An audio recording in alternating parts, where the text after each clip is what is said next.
है। संजय जायसवाल ने ट्वीट किया है और सरकार में बैठे हैं पीएफआई के समर्थक। ये लिखा है आरजेडी में भी पीएफआई के समर्थक हैं, दोनों का नापाक गठजोड़ सरकार में है, पीएफआई समर्थक हैं दोनों। संजय जायसवाल ने नीतीश की सरकार पर हमला बोला।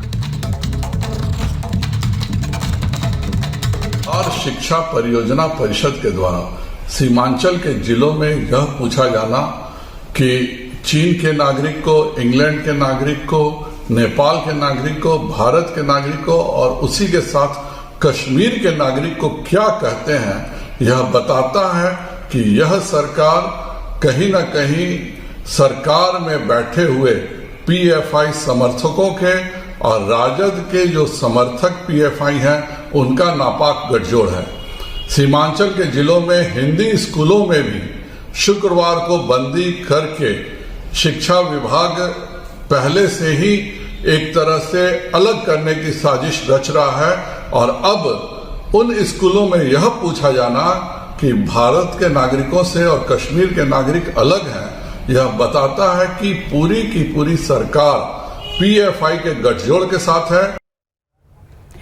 और हमारे सहयोगी प्रकाश सिंह, स्पेशल एडिटर हमारे स्पेशल प्रोजेक्ट है, हमारे साथ फोन लाइन पे जुड़े हुए हैं। प्रकाश जी, आखिर इन सब के पीछे कौन जिम्मेदार है? किशनगंज वो इलाका जहां से अक्सर ऐसी गतिविधियां सामने आती थी, देश विरोधी गतिविधियां, चाहे पीएफआई का मामला हो, चाहे आतंकियों के छिपने के लिए पनाहगाह के रूप में देखा जाता था।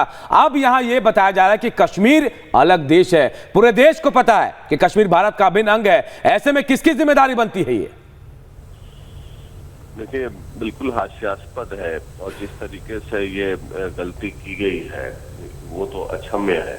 अब ये सरकार को जवाब देना होगा इस पर कि ये आखिरकार किसके इशारे पे हुआ, और जो कॉलम्स दिए गए हैं कंट्रीज के, उसमें कश्मीर को भी अलग देश बताकर और उनके नागरिकों के बारे में पूछा गया है।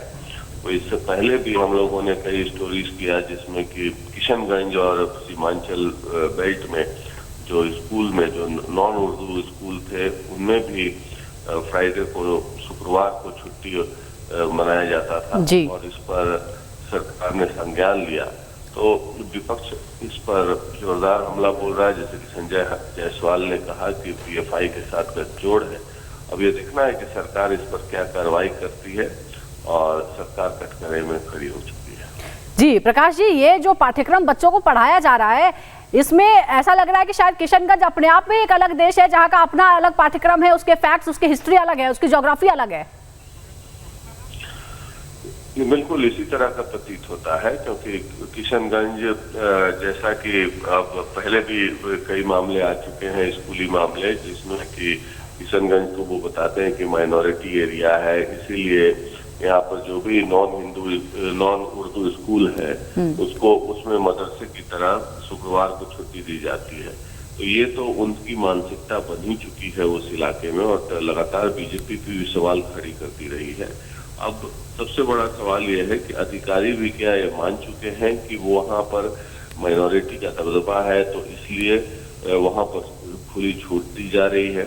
अब इस तरह का सवाल करना ये तो बिल्कुल ही हास्यास्पद है और बिल्कुल ही हैरान कर देने वाला है कि कश्मीर को अलग देश बताकर, जबकि कश्मीर भारत का अभिन्न हिस्सा है। सारे नेता जो हैं हर मंच से कहते हैं कि कश्मीर भारत का अभिन्न हिस्सा है, और इस तरह का सवाल पूछा जाना बिल्कुल ही हैरान कर देने वाला है। बिल्कुल, बहुत बहुत शुक्रिया आपका प्रकाश जी हमसे बात करने के लिए।